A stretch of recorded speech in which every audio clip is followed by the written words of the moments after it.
I want to welcome everybody to Why Would You? Where we're going to be joined by, we are joined by Mike Schloff, who is the creator of MapleWoodShop. My name is Chris Thurber, and I am the co-founder of Expert Online Training. We can perhaps do a little swap. There you get a nice view of Mike, and we'll go to his slides in just a minute. But delighted to have Mike with us. He's going to describe MapleWoodShop, which includes on-site instruction, video instruction, which is hosted by Expert Online Training, and some innovative tools that and shop equipment that Mike and his team have created, as well as a curated cabinet.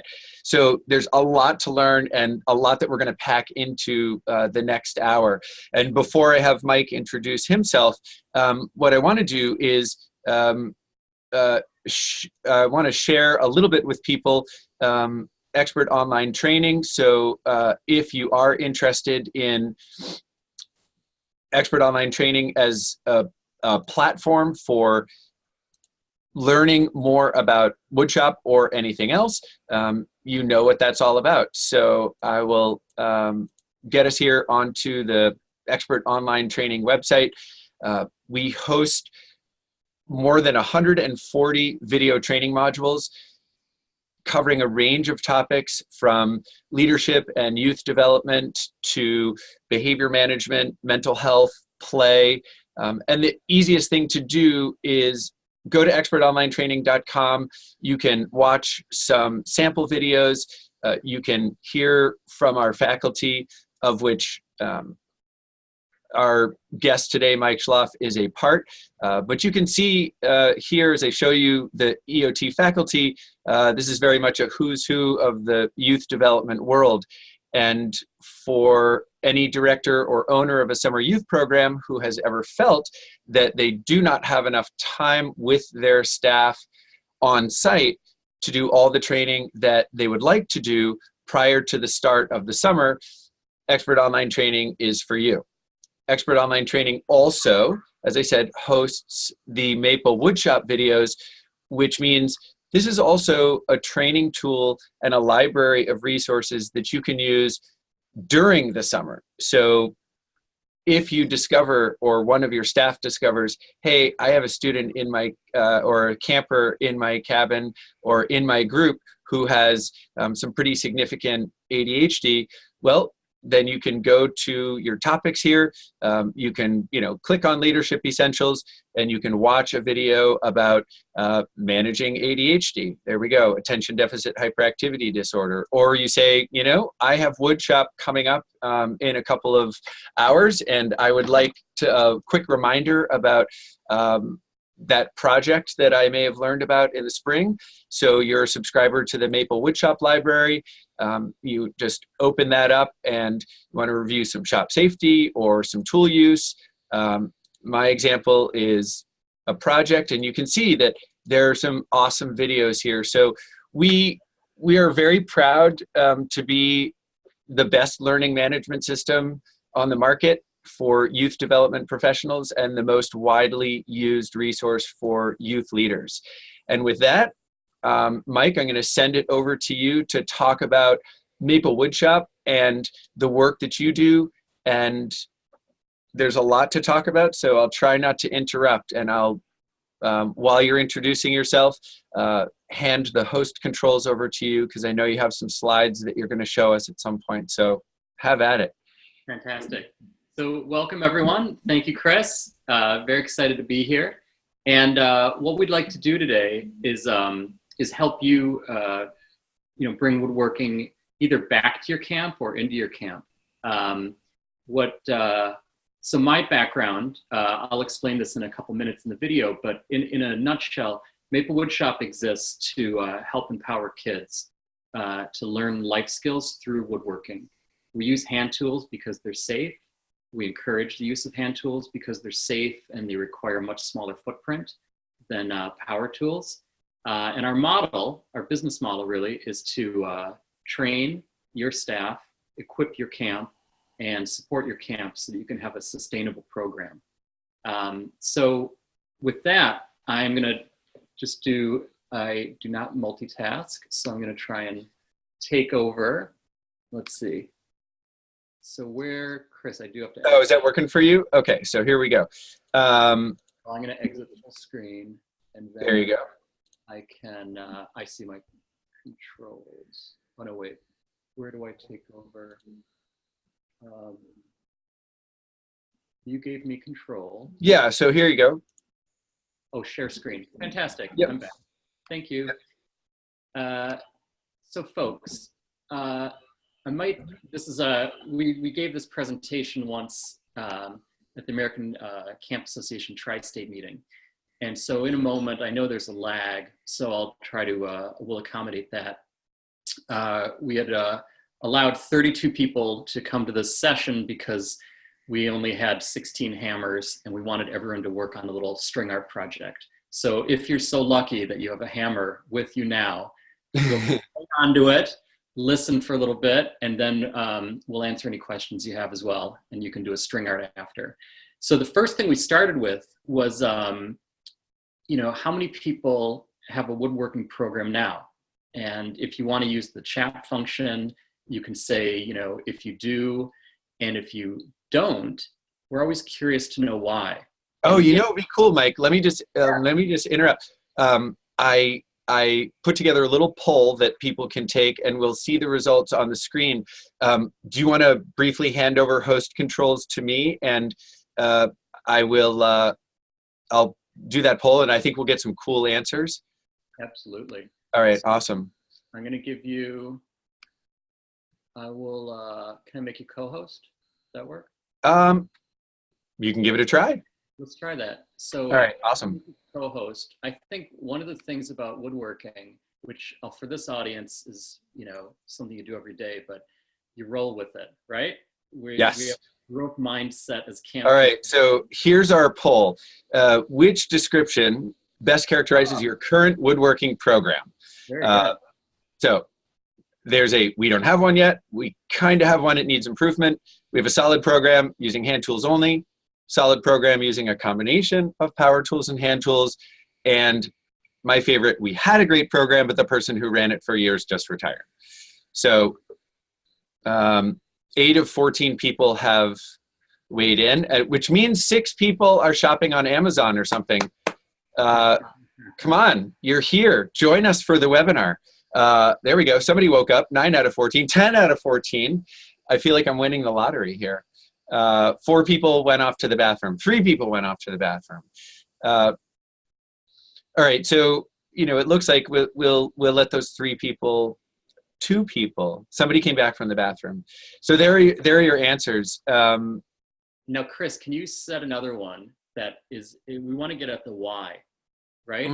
We've heard, you know, just to thought starters. One is don't know what tools, safety, staffing, space, programming. There might be other reasons. Yeah, so so we can share those results. So you can see the winners. We don't have one yet, so it's great that we've got some people who are interested in starting it joining us. And then we kind of have one, but it needs improvement. All right, so we can always come back to those results, but sorry, relaunch polling. We do have stop share. And we've got a second poll here that I think gets at why. So at least how would it, this is very specific, but we'll do another question that's more akin to what you were asking, but how would instructional videos on woodworking with hand tools be most helpful? And you can check as many answers as you want, but the production quality on MapleWoodShop's videos are highly, you know, it's highly professional and extremely clear. It's one of the things that I love most about how you teach, Mike, is there isn't a lot of extraneous information provided. And for something like woodworking, where there's a lot to learn, and even though we're using hand tools, we want to use them the right way, that clarity is so helpful. So let's see, as people weigh in here. This is fascinating. Yeah. Fascinating. So a three-way tie for first place, wanting instructions, training staff on tool usage, enhancing woodworking instruction. Yeah, and I will say, and Michael talked more about it, the projects that he's created are great. On Expert Online Training, in the youth development and play section, I myself enjoy woodworking and created some beginner videos that will get people, I think, off the ground, give them some traction on whether or not woodworking program is something they want to pursue. And at that point, you're going to want to subscribe to MapleWoodShop, because Mike goes into a great deal of depth and offers lots of projects unique to, well, I will say that don't at all duplicate the projects that we have as part of the Leadership Essentials library. So, all right, so that's cool. So trained staff on tool usage, good. But you see, there are a lot of reasons for people to enjoy these instructional videos. So Mike, you had asked a slightly different question. So let me just make sure that you get a chance to ask that again before we show people the vid. And I think I'm seeing people in the chat, which is fantastic. Yeah. And answer via chat, that's great. And the question is, if you don't have woodshop or you want to improve, it's the why. Like, what's getting in your way? What's getting in your way of having a woodworking program that's crushing it? Yeah. Right? So feel free to answer via chat, because it's more of a qualitative question. Okay. And in the meantime, I'm gonna share my screen again. All right, good. And let me make sure I've handed off controls to you if I haven't done that already. You got it. Yeah, we're good. So hopefully everyone's seeing Chris, we're seeing the PowerPoint again. And so what I thought we could do today is, focus, with this audience, we're all camp people. And so, the idea of engagement and empowerment is something that's the goal of camp in general. So I'm not gonna pretend to sit here and help you improve that, because that's what you do. You know more about it than I do. What I've found is this funny little niche, which is woodworking. And it turns out that after working with thousands of people over the years, I found that it's an incredible medium for teaching life skills, partly because it takes some tenacity. Things go wrong.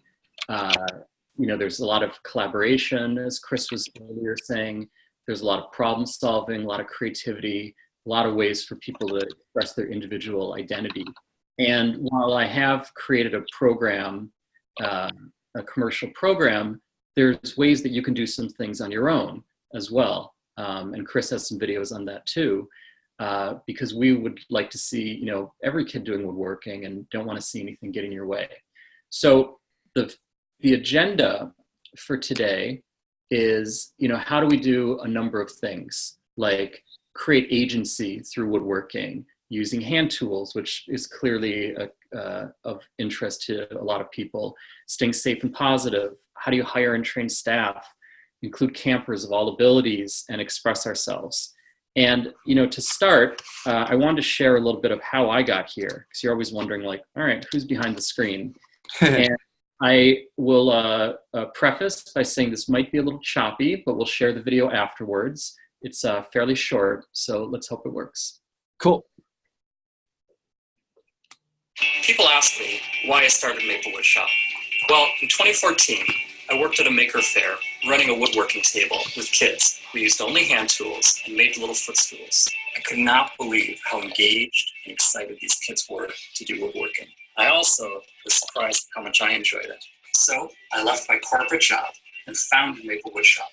We learned that woodworking was a tremendous vehicle for delivering life skills. And I realized that woodworking is almost entirely missing from schools and camps. So I created these portable woodworking stations that allow a school or a camp to turn any table into a woodworking table, and a program that works around them. Tools, lesson plans, and training for teachers and camp specialists. We now work with 16 schools and camps across the country, and that number is growing. Our vision is to make woodworking as normal an activity as any other thing a kid does. We hope we can work with you, and thank you. Great, thanks. So, I'm grateful in life that I was able to, figure out this portable woodworking, because it sort of enables a lot of other things. And once we had People ask. You don't want to hear that again. Once we figured out the woodworking, the rest came down to training and creating lesson plans and trying to lower the barrier of entry for schools and camps so that more people could do it. And Mike, let me just, if I can just interrupt you at that point, because I think it's Samantha. One of the things that she said is a barrier in answer to your questions is like someone to lead it. And I just want to say to everybody, I'm a psychologist by training, and I work and teach at a school as a clinician, as a classroom teacher, and then in the summer do staff training with lots of different youth serving organizations. So as a professional educator, I want to say to everybody who's joining us or watching the recording, the way that Mike has designed MapleWoodShop, if you have a smart, enthusiastic person, but who's never done woodworking before, as long as they get a head start in the spring, you have a person to lead it. So look for the personality characteristics that will carry the day, and basically MapleWoodShop is going to take care of the rest. Okay, go ahead. Thank you. So, at camp, see, so fun. So I was that kid who spent half of second grade in the hallway. That's awesome. I needed a way to express myself with my hands, and that continues to this day. And as a camp, you are that place where kids go to learn that they're good at something. And because the few schools offer woodworking, you're the chance for them to learn it. And they can express the thing about our projects is that even though they're detailed, prescriptive project plans, this is an example of a guitar, there's so much room for individual expression. And as your staff gets more confident, we talk about crawl, walk, run, there's a lot of room. You have a platform. And that's the nice thing about woodworking. You can explore new ideas. Some work out, some don't, but it's fun to always keep exploring. And further, I had one girl who actually didn't like woodworking, but she loved painting. And so she made a tool tote in her own way, and then, had a lot of fun painting it. And you can notice the vine, how it goes around the sides.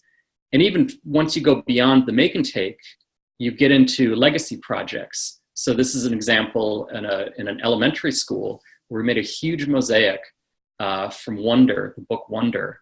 And every kid participated. We had 250 kids participating, grades K through 2.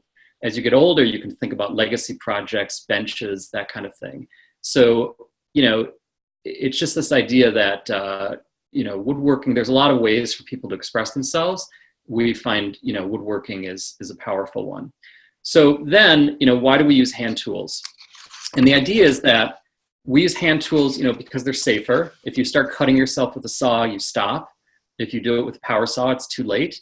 You can always train on hand tools at a variety of ages. Like in this photo, one of my colleagues, Tyler, and he's helping what probably is a 3 or 4-year-old learn how to use a saw, whereas the older brother is doing it, on his own. And you can see these woodworking stations in use where they hold the wood safely, which is probably the biggest feature of them, is that instead of people holding the wood in some rickety way and inviting danger, the wood is held for them. And Mike, if I could just interject, because a couple of people in response to your query, what might be holding you back from establishing a woodworking program that really crushes it, TJ and let me see, who's this? Jason have mentioned safety and, some kind of like specialized, it's Jaden and TJ, some specialized knowledge. And I want everyone to pay attention to what you just said, which is the portable woodworking station can attach to any kind of table. So you don't need a dedicated shop. If you have one, awesome. But the table that you're showing here in the slide, that's like a table that's used for something else, right? Absolutely. It's a folding table. Yeah. So, And once you've got, you've got the kids have on safety glasses and age appropriate instruction. One of the things I love about these Japanese pull saws is they invite you to be two-handed and less of a chance that you're going to get a finger in the way.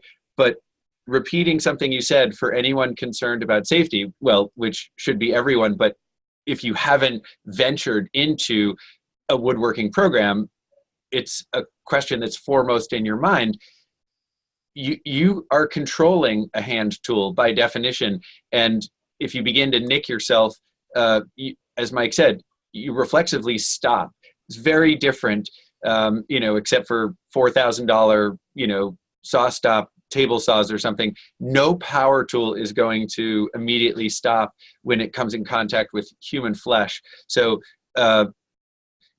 making sure that you use the woodworking station and getting proper instruction with the tools is crucial, but that's a very small barrier to overcome. I can't say enough about how organized Maple Woodshop is and how safety conscious Mike has been in designing this program. But it's also inherently safe compared to power tools. yep.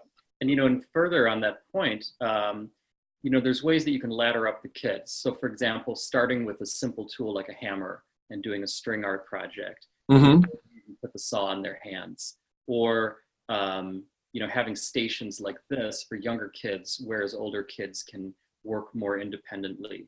Another, what we like about hand tools, in addition to everything we've said, is that because they are safer and because the kids are more trained, they can do all the operations. And so instead of handing it off to the specialist to use the bandsaw or the drill press, they're drilling the hole, they're cutting the coping saw.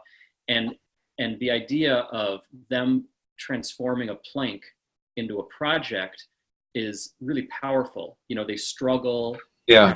sink their teeth into it. We find that if there aren't, say, at least for Maple Woodshop, if there aren't like 5 hours of programming per kid over the summer, it's hard to get them to have that struggle and success. Convenient. I totally get that. And we're trying to give kids exposure to a lot of things, but I'm also hearing from a lot of camp people that there's a pendulum swinging back towards, what if we allowed the kids to really sink their teeth into something? And that sinking their teeth into it is, what they need to develop the skills and also the ownership. So we don't find a lot of projects sitting around at the end of the summer because the kids take them home. Isn't that telling? Right? Exactly. Yeah. And, we talked about how it's woodworking can be hard, which is okay. And it's okay for our kids to struggle. And it's okay for our kids to not be helicoptered or whatever, bulldozed is the latest term. But it's super tactile, right? So for all those kids that just need to sink their teeth into something, their hands, that's where, it's transformational. And so I think, the idea is that their transformation of this plank into a project is what creates the agency. Now on the left, I'm just going to share something. It's this poster. And so to help, and we're happy to share this with you, we're giving them out at the conferences. We took all the tools that we use in the tool chest. This is literally all the tools that we use. And we organized them by purpose, whether they're for measuring or marking or cutting. And then it's a little hard to read in this version, but for each one, there's a little mnemonic, like the coping saw, for example, it says cross your thumbs. And as Chris was saying about the pull saws, using two hands, there's no third hand to get cut. Using the coping saw, if you cross your thumbs, you're not going to do what everyone else does, which is put one index finger behind the wood to hold it still and then cut that index finger because you can't see it. So we also include safety gear. We've now, thanks to a new colleague whose name is Cheryl, who taught shop class and technology for 30 years. She's like, you don't have any hair bands. I was like, you're right. We got to have hair bands. So now we include hair bands. Yeah. And you know, on the one hand, working with hand tools, it's not as important. However, the other hand is that it's incredibly important. This is the first time kids are learning how to use the tool and how to be safe around machinery. So let's teach them the right way, so that as we hope, they'll continue and they start using power tools. It becomes very important. So yeah, happy to share that. And I see that some people are already requesting. And so from that, let's see if we can go back to the presentation. And the next point that people ask is, well, how do I set up a room? What do I need? So this is a shot of a middle school science room in a nearby town where I teach during the summer, and that's how I develop new projects. And you can see there's 4 tables set up, and I'm probably standing on the teacher's desk, and I have a line of sight down really both tables. Now, in this camp, I have a huge luxury in that I have almost less than a 1-to-4 ratio. But I think if you follow, well, we found if you follow the ACA standards of 1 to 6 under something like 9 years and 1 to 8 over, you can still have a really effective program where a great setup is to have a specialist whose main focus is the woodworking or the craft, and then the bunk counselors can come in with their groups. And that way, the specialist can play expert and say, all right, here's what we're doing today. The instructions can even be printed out and left on the tables so kids can have more autonomy. But, and can you just clarify each of your project videos, like if people are going to access those on Expert Online Training, come with a downloadable PDF, right? Yep, they do, exactly. Okay. Exactly. So that, we want to make your program, scalable and repeatable. And that the idea that if one staff person leaves, it doesn't leave with them. So we, one of the things we did is we took sort of an oral tradition of woodworking and made it a written tradition. So it's repeatable.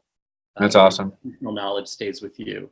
So, here we're in a room, there's no AC, so it gets pretty beastly hot, but we have fans set up. So in terms of, your shop, I wouldn't do it, I would, consider shade or somewhere where we have good airflow. You'll notice that we have 4 kids per table, pretty good use of space. And you'll notice that the spacing of the tables, there's a good 4 feet in between them. So the kids in front, one kid's in blue shirt, one kid's in a black shirt, they are back to back, but there's space in between them. And so the idea is that there's enough room that people can maneuver around each other. So here we are with 16 kids in not a large room. And so you don't necessarily need a lot of space to do it. Traditional woodworking benches are made 1 per person, and it's a solitary activity. We flipped that on its head and made it a community activity so that the kid with red hair on the far left can help the kid in the blue shirt opposite him, by virtue of they're facing each other. And so we do find that people look out for each other, and we reinforce that actively as well. Best practice is label where tools go. So yes, our tool chest is hyper organized, but for you could get bins. And I love the idea of kids taking tools out and putting them back because they take more responsibility for things.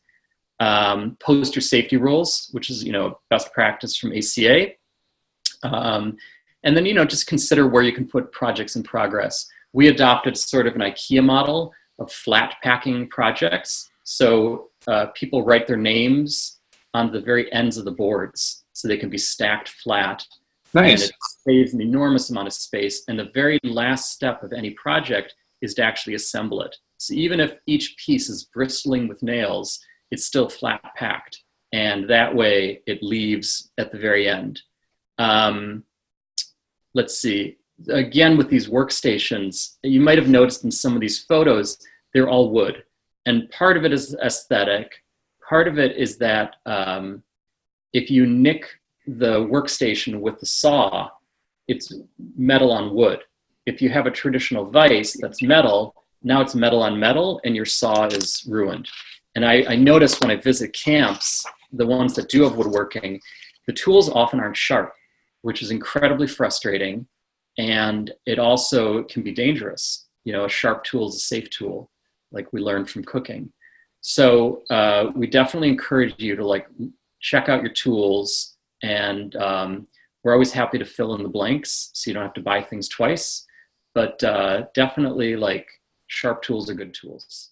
And So, I'll just add to that, Mike, because I see the same thing just when you're queuing up the next slide. People sometimes wonder, why is sharp safe and dull is dangerous? And the answer is, whether you're in a kitchen or a wood shop, if you're using a dull knife or a dull saw, you're going to start to press and twist and manipulate that tool eventually in a way that it was not intended to be used, or you're going to be applying so much force to compensate for the dullness that when something slips, you've lost control. And so can't say enough, you know, sharp is safe, dull is dangerous. And if perchance you've got some hand tools that are very difficult to sharpen, like a Ryoba saw, you know, probably better to buy a new blade if the handle's in decent shape than to try to sharpen, you know, thousands of teeth.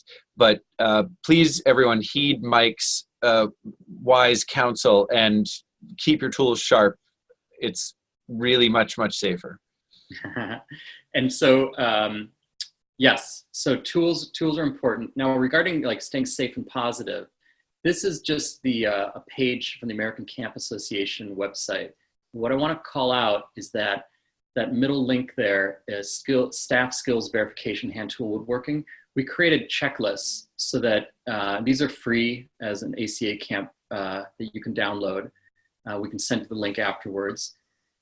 And basically, it allows you to take a look at your wood shop as it is now before camp starts and figure out what meets standards and what doesn't. And there's a second checklist you can use during camp to observe your staffer. And we're happy to provide this to the ACA. We didn't realize the gap was there, but we asked and it was, and so we filled it. But on top of that, when you talk about having rules, and this was one of the posters that was over my shoulder, we wrote rules that are also, when you go to that ACA website, you can download a version of these, although we added a couple more, because we didn't want to tell camps how to operate. Every camp has its own philosophy. But when it comes to doing a MapleWoodShop program, we added a couple more. And those couple more relate to attitude and behavior. So we talk about, you know, getting your mind right, then you can get your hands right. So with the attitude and behavior, the idea of always respect others' tools in the wood shop and being mindful, you know, no running or yelling, those are things that are basic, you know, table stakes for any woodworking program. The two that we added were this concept of growth mindset, which is that things will go wrong and how you deal with them is what matters. That's great. And, you know, with anxiety in kids, and we find that's a very powerful thing. And I find that now myself, like, I get frustrated much less. Yeah. We're always going wrong in our lives, right? It's okay. Yeah. And then the fourth one, which I alluded to, is that we're a community here. You know, we're facing each other. We're here to help. And, you know, so help others. If you finish early, if you, for some reason, you might be highly dyslexic, but when it comes to woodshop, you're the star. You know what? Don't just go and help others. Or if you're struggling, it's okay to ask for help. You're worthy. And so we really want to, those are the two that we added. After that, it really gets into technique, you know, and tie back your hair and all those sort of standard things. And those are all available from the ACA. So I think with those, we find that, you know, now you can say, all right, my wood shop physically can meet standards. I've got a sense of how to set the tone. I have this posted in my wood shop. You know, so great. What's next? Now, you know, we've talked about this, but the idea of having this training. So there's a shot on the left is a shot of the tool chest and some boxes made by staffers at camps in Medford. It's run out of Cherry Hill, New Jersey, JCC. And training's fun. You know, I think someone mentioned in a comment that, you know, they want to retain staffers. And we find this for teachers in the school systems as well as camp staffers. It's a good retention tactic that you're giving them something pretty fun. and it's something that's organized, and all they have to do is kind of follow paint by numbers.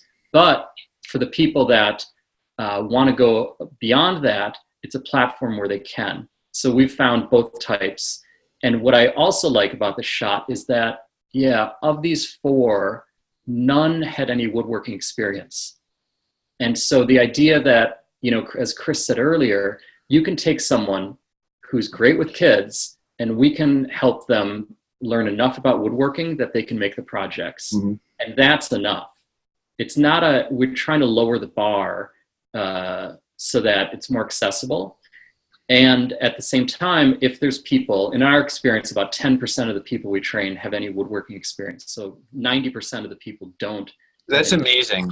It's amazing and wonderful, because keep in mind that the satisfaction of creating a project is one thing. Building a community around a program area like woodworking, I think everyone would agree, is an overarching goal. But fast forward 15 years when some of your campers are homeowners, and how great that they are safe and comfortable using tools. Absolutely. Or, fast forward 5 years and they come back as a CIT and they're already There you go. Yeah. Yep. You've got it. You've got it. So you're actually generating your own staff. So, our approach is we just kind of take it in 3 steps. The first is the videos, because this is something they can do on their own before they get to camp. Then there's the training at camp once the tool chest arrives, or once, if you're not using MapleWoodShop, once they arrive at camp. And what we find is that if they simply do the projects that they're planning to do with the kids before the kids arrive, they're fine.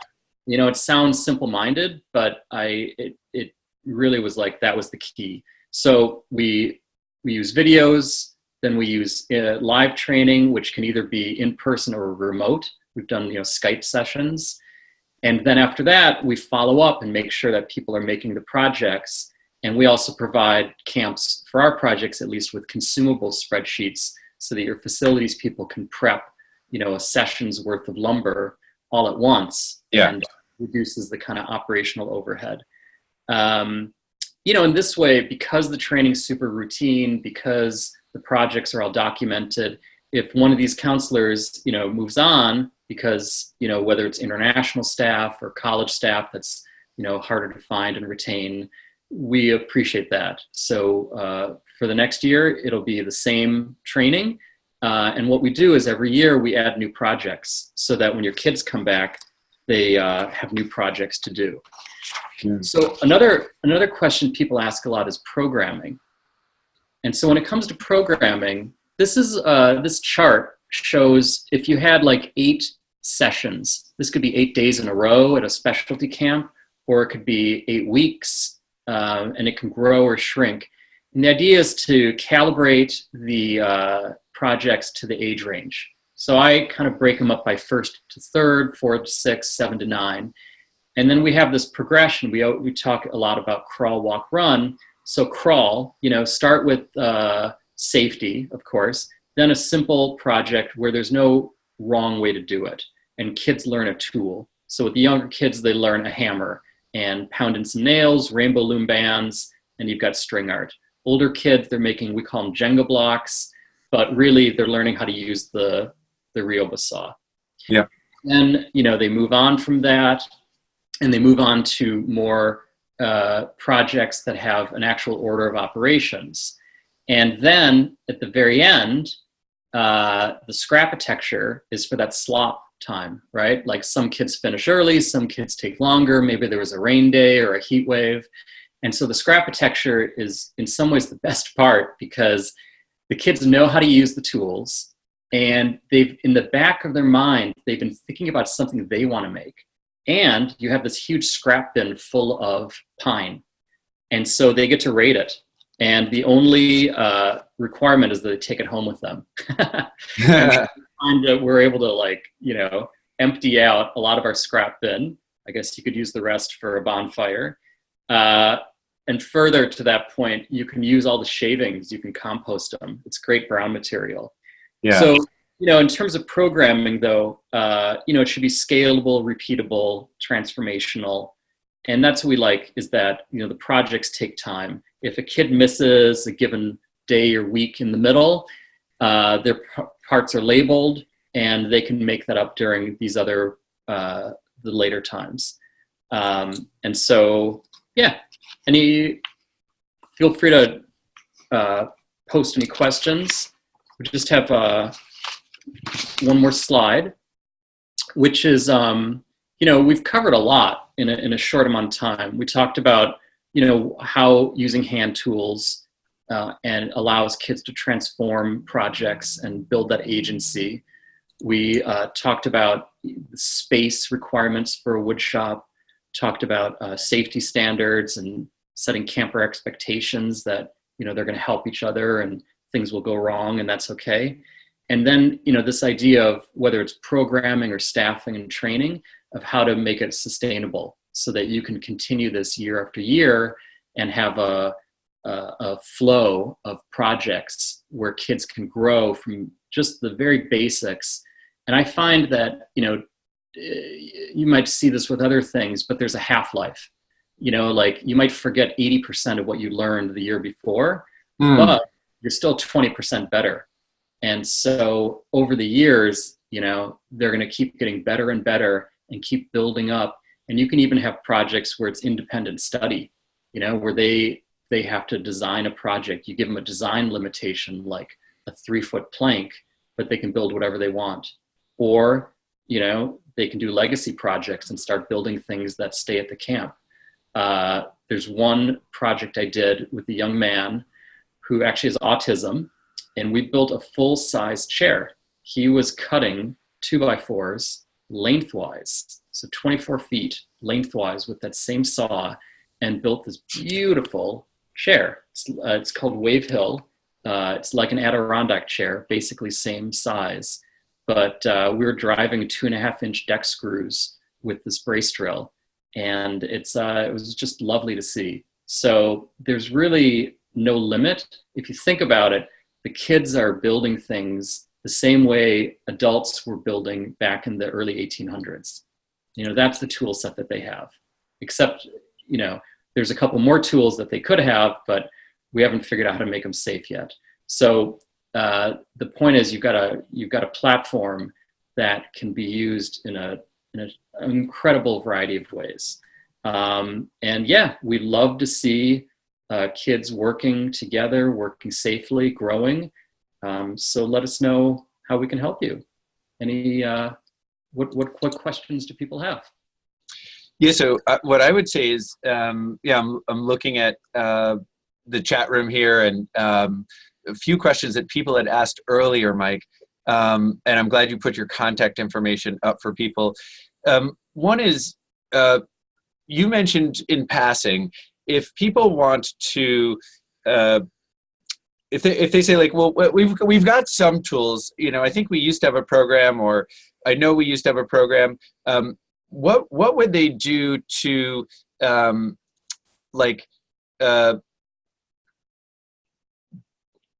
understand what they need? Because I think that's got to be a place to start for for some people. What would you say?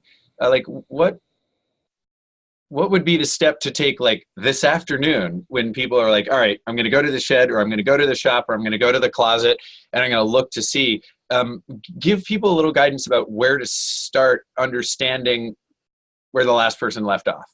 Absolutely. So I think there might be like 3 places to start, and all of them, all of them are good. One is programming. Do you have 5 or 6 hours of programming that you can dedicate to woodworking? I might even start there. Then, okay. The physical aspect. What does that wood shop look like? Do you have sturdy tables? Do you have an arts and crafts room that needs to be multi-purpose? And then, do you have some good projects that are documented that someone can learn pretty easily? Yeah. And when you say documented, what do you mean? Like they're written down so that Okay. someone can pick it up and run with it. You know, most woodworkers, you know, the upside to growth mentality, downside, I guess, is that you wing it a lot, right? But it's hard to wing it at scale. And so if you have 100 kids coming through and they all want to build a tool tote, it's really nice to know exactly how long each side is and how much wood you need to prepare.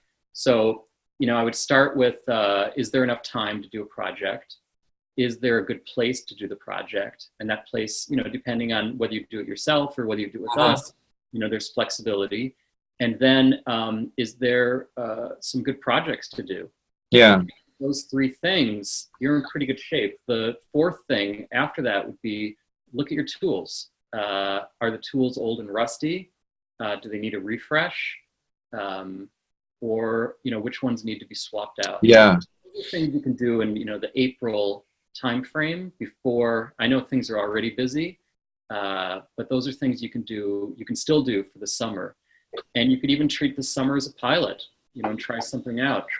Or maybe you have a shop that you'd like to do better. You could document. Sure. This summer, have someone following the teacher, or add that to their list of responsibilities, is that you need to document this project instead of just winging it. Yeah. So a couple people have asked whether you could describe the different packages and prices that are available through MapleWoodShop. So, you know, I think what you just shared is over the last 45 minutes, really inspirational, get people excited about revitalizing, improving, or resurrecting, or maybe starting afresh with a woodworking with hand tools program.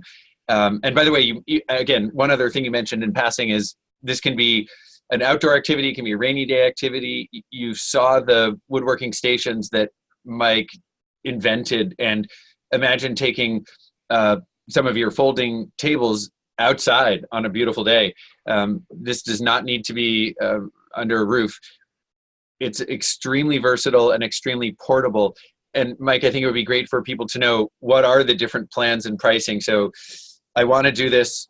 I have a few tools kicking around, a few old plans, and, you know, ideally people just would call you up and say, what do you recommend? But give us a few ideas of what the pricing is.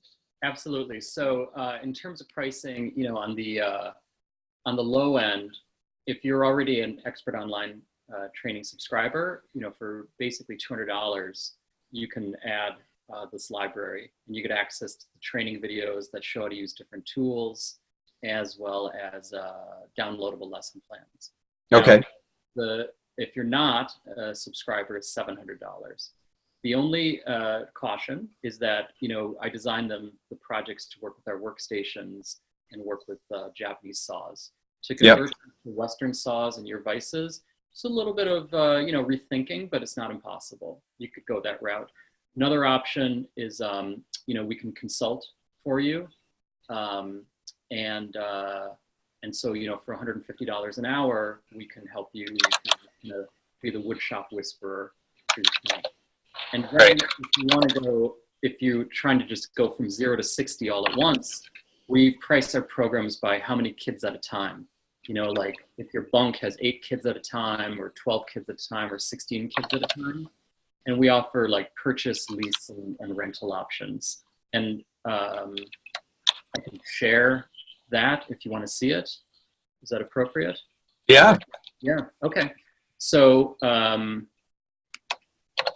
so on your screen now should be our pricing slide, which reflects a 5% discount off the rack rates. It doesn't include shipping outside New Jersey, but the idea is that you know, for like 16 kids at a time, it would be $13,754. And what you get is the tool chest, the tools, the workstations, training, lesson plans, and support for the first year. After that, it's about $1,200 a year, regardless of size. And that includes additional training, additional lesson plans, additional support. You could lease it over 3 years, or you could also rent.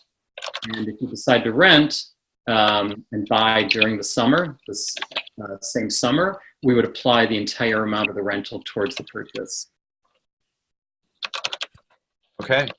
And so that's tools, tool chest, videos, in-person training, the whole thing. Yeah, now the training, exactly. And we have little discounts for remote training and what else? Yep, but it's basically, it's a big, I appreciate it's a big upfront cost, but the idea is that you're investing in something that you can use for many years. And then the ongoing costs are fairly low. Yeah. Because, it's really just the retraining and new lesson plans. So yeah, you know, this is what we found, but you can go from zero to something pretty nice all at once.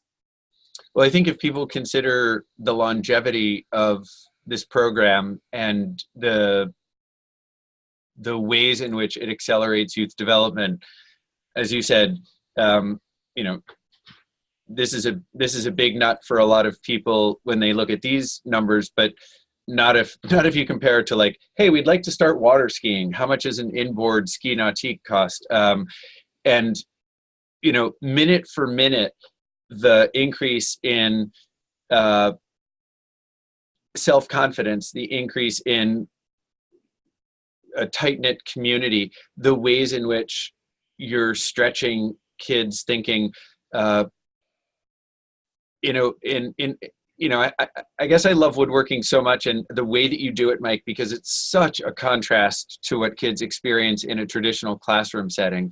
So yes, creativity, yes, self-confidence, yes, they're learning new skills, but I just love breaking, shattering the expectations that I think a lot of kids arrive at a high quality youth program with, expectations that were really cast in a traditional classroom setting, that there's a right way and a wrong way, and if you mess up, it's embarrassing.